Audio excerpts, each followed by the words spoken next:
अस्सलाम वालेकुम Pakistan news TV में खुशामदीद। Leading Pakistan to nowhere.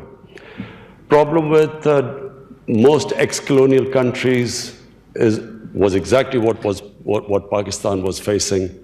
If you look at Africa, you look at the independence movements in Africa, and then the leaders who came from the independence movement, once they assumed government, a similar pattern took place. The moment they got power, they used power for benefiting themselves. Corruption was the main reason why countries could not reach their potential. And Pakistan was exactly that country which in 60s, while was taking off, from mid-80s onwards, it started going down because of corruption of the ruling elite. So when I formed my party in 1996, it was on an anti-corruption platform. And I campaigned for 15 years in the political wilderness talking about corruption and could not make people understand the relevance, the relation between corruption and poverty. People could not relate the two. Somehow in ex-colonial countries, people thought taking money from the government was nothing wrong with it because it was not your government.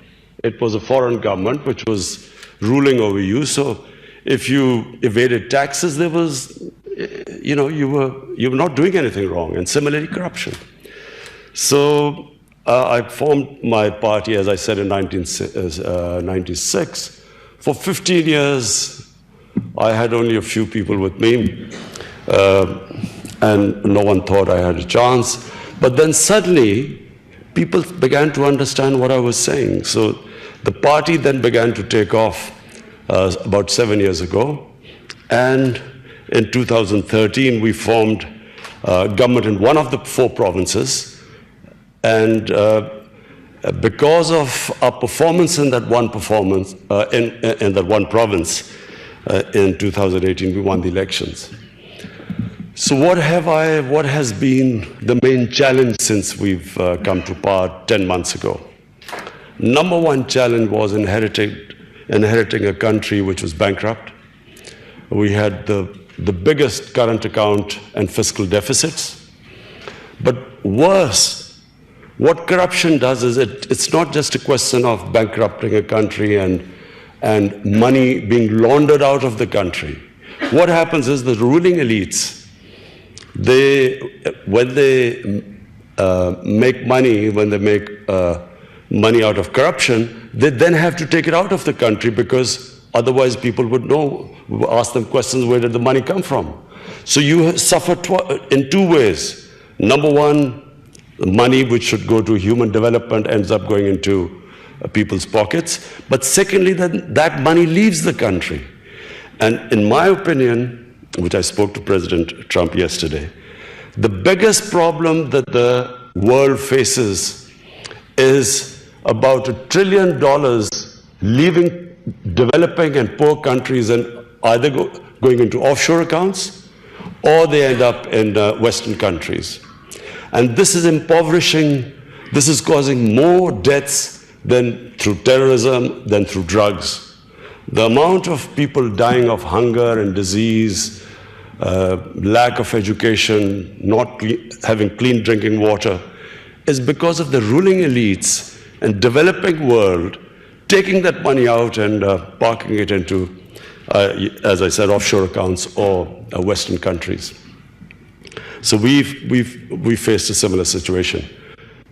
We had the biggest current account deficit and fiscal deficit. But the other aspect of corruption is that in order for the ruling elites to take money out, they have to destroy the state institutions. Because if the institutions are strong, they would not be able to take the money out. For instance, if your anti-corruption body is strong, if your justice system is working, is robust, if your taxation department, like equivalent to the Indian revenue here or the IRS here, if these institutions are strong, you cannot take money out of the country. But That's the biggest damage these corrupt ruling elites do to developing world. They destroy these institutions. So, you can recover the money, but what you can't, to build institutions takes time. So the biggest challenge we have faced since we've been in power is trying to build the state institutions. And, we have succeeded, we have turned around various institutions, but it is a slow process. The relationship which we had with our neighbors, the other priority we have tried to instill in Pakistan amongst the people is that we must have good relationship with all our neighbors. Because Pakistan at the moment, most of all, needs stability. We need stability for economic progress. We need peace. And so for peace, we need to have a good relationship with our neighbors. So first was me trying to reach out to India. India is, a country which we've had turbulent relationship with. But unfortunately, because of one issue of Kashmir, whenever we have tried, whenever relationship has started to move in the right direction with India, some incident happens, and that's all related to Kashmir. We go back to square one. And so I reached out to my counterpart in India, the Indian Prime Minister, assured him that, you come one step towards us, we will go 2 steps towards you, because the biggest problem India and Pakistan face is poverty. And the best way we can reduce poverty is if we start trading with each other. The next was Afghanistan. We again have had a difficult relationship with Afghanistan. And so we have reached out. I have invited President Ghani to Pakistan. And, it's a sort of long story, but we are moving towards, fortunately, we're all moving towards the same direction. There's a convergence now in Pakistan, in the US, that there is no military solution in Afghanistan. So we're all working towards the peace process.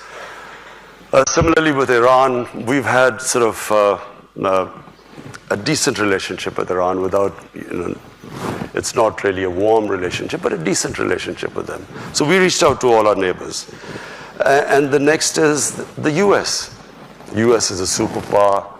You have to have good relationship with the US, whether you like it or not.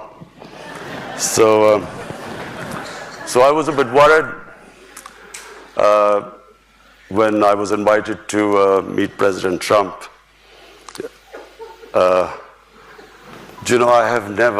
I've been in limelight, public life for 40 years. And sort of when I've gone to meet people who are famous or well-known or in power, you normally get advice that, what you should do, what questions you should ask when you meet them. But never in my life have I had so many suggestions before I was going to meet President Trump.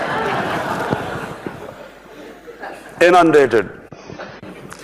And I have to say that it was one of the most pleasant surprise, not just for me, for my delegation. The way, the hospitality, the way he, straightforward, charming way he treated us, so we were all blown over. We loved the meeting with the president yesterday. But above all, we decided on how we will now have a close relationship between Pakistan and the US. How we will now ensure that there is no communication gap. The period from 2003 or 4 to 2015 was the worst in the relationship between Pakistan and the US. Pakistanis felt that they were fighting the US war. No Pakistani was involved in 9/11. Taliban were in Afghanistan, Al-Qaeda was in Afghanistan, but Pakistan ended up involved in that war. And we lost 70,000 people. We lost over $100 billion lost to our economy. And yet there was mistrust.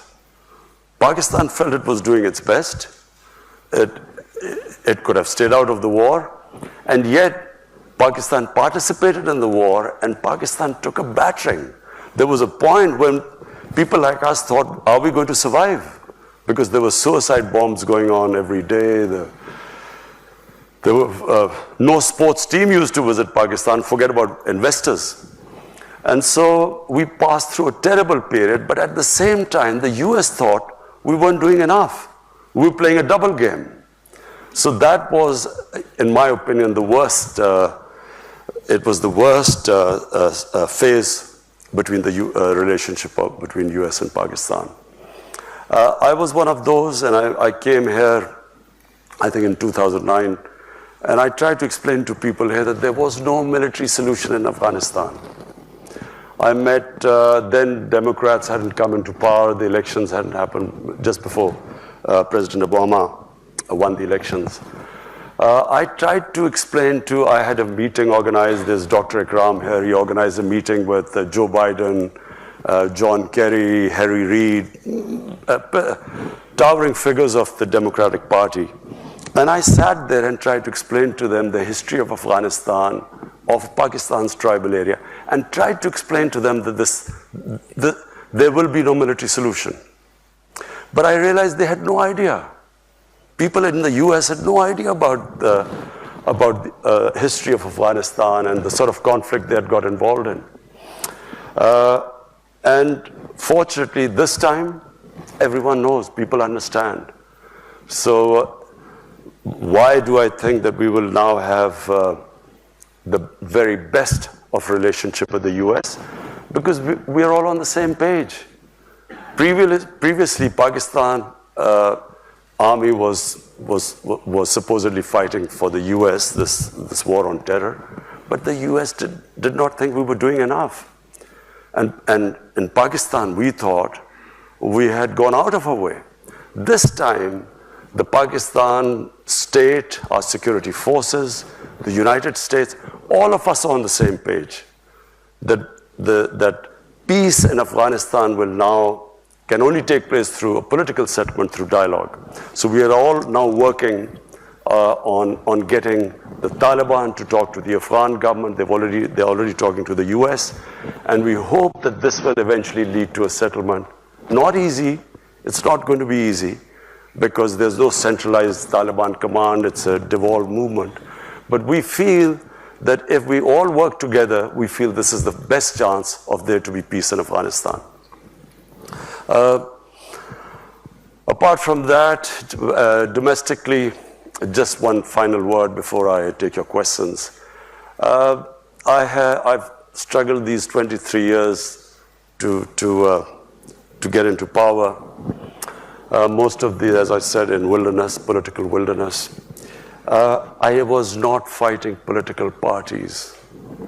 I felt I was fighting a mafia. And the Supreme Court of Pakistan, actually, when there was this famous court case where the Prime Minister was dismissed, actually called the ruling party a Sicilian mafia.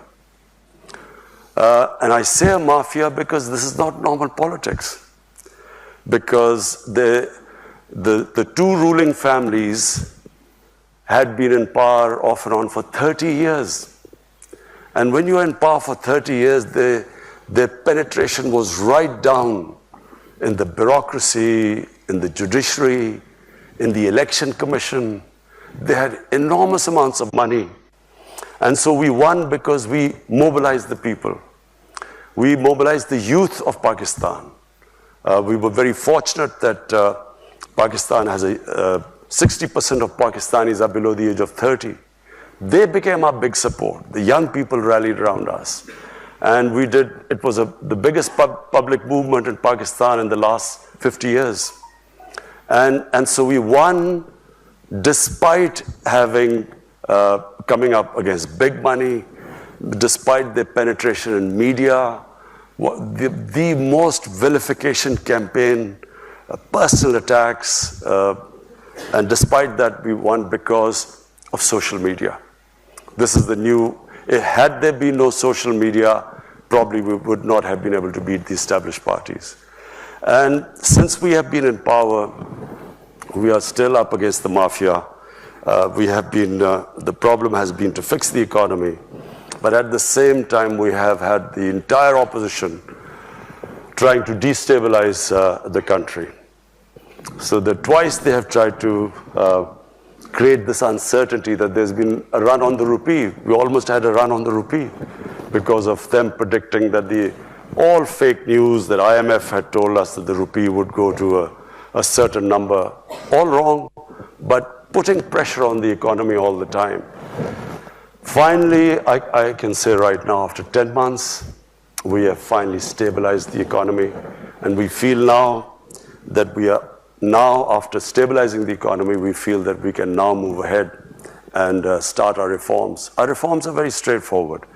We believe that real development is human development. So we are going to, all our money, we've decided that all the money which we retrieve from the criminal mafia, we've started a massive accountability campaign. We will then direct it towards human development. We've started one of the biggest poverty alleviation program in Pakistan's history, despite having financial constraints. But we believe that a country cannot rise if there's a small lot of rich people and a mass of poor ones. This is what's happened in Pakistan. The gap between the rich and the poor has grown with each year. And the whole system just caters for a tiny elite. The education system caters for just a tiny elite. To give you an example, we have a total of students coming from what are the elite schools, English medium schools, are 800,000. The children who go to government schools, they are about 33 million. And then children who go to Dini madrasas is 2.5 million. So we have three-tiered system. So the first thing our government is trying to do is to synthesize the syllabus, bring in science subjects, other subjects into Dini madrasas, which are the religious schools. So bring them into the mainstream. Similarly, in the Urdu medium schools, teach them English so that we equip them for higher education. So we are trying to bring the education system, which is the biggest problem our country faces and the most difficult problem. So that's number one. Secondly is the Pakistan taxation system. We have the lowest tax GDP ratio in the world. We have, out of a population of 210 million people, we have only barely people, 1.5 million people pay taxes. So there's no way you can sustain a country if you do not expand the tax base. So we now are in the process, very difficult process, convincing everyone to come into the tax net. There are a lot of strikes going on right now, but we feel that we will be able to overcome them. Because it's imperative now that the Pakistani people pay taxes. The challenge, of course, has been that this mafia, I call this mafia, in 10 years, just so that you understand what they have done to our country. Because later on, you might ask me, why is this political victimization? What I call accountability, people say political victimization. But I'll just tell you what they've done to our country in 10 years. The total debt of Pakistan in 2008, before these two parties came in, when General Musharraf left, the total debt of Pakistan in 60 years was 6 trillion rupees. In the last 10 years, they've taken it from 6 trillion to 30 trillion rupees. So where has this money gone? I've set up a commission, a debt commission, which is now going to find out where this money disappeared. So which is why we are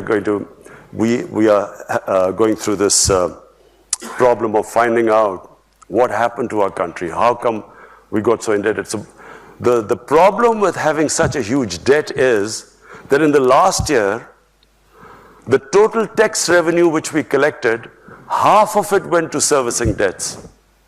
So you can't have 210 million people just surviving on this already a very low tax base and then half of it going into debt servicing. So for that, we are expanding our tax base. But what we are doing now in Pakistan is the first time in 1960s any government is going to take this step. We are now moving towards encouraging industrialization. In 1960s, Pakistan's industrial production was equal to 4 Asian tigers' industrial production: Indonesia, Malaysia, Philippines, Thailand. Their combined industrial production was equal to Pakistan's in 1960s. After that, unfortunately, we deindustrialized. Our exports actually went down because our policies just did not encourage industrialization. So we now have embarked on a program of industrializing our country. We are giving incentives to industry. So we have, the main programs in Pakistan are, number one, poverty alleviation. We have allocated the biggest amount to alleviate poverty. Any money retrieved from these big crooks will go straight into the poverty alleviation program. Secondly, industrialization. We are now encouraging our industry, specifically export industry. We have trade agreements, one with China where we hope that we will be able to free trade agreement with a preferential trade agreement with China, where we hope to export our stuff to China. China has imports of $2 trillion. So industrialization. And third is agriculture. Pakistan is basically an agricultural country, and we are hoping to get technology transfer from Europe, from China.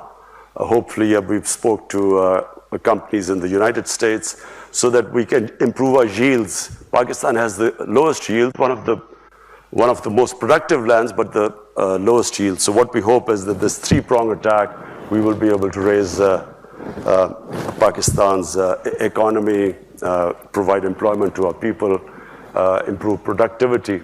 So this is basically where we are headed. Thank you.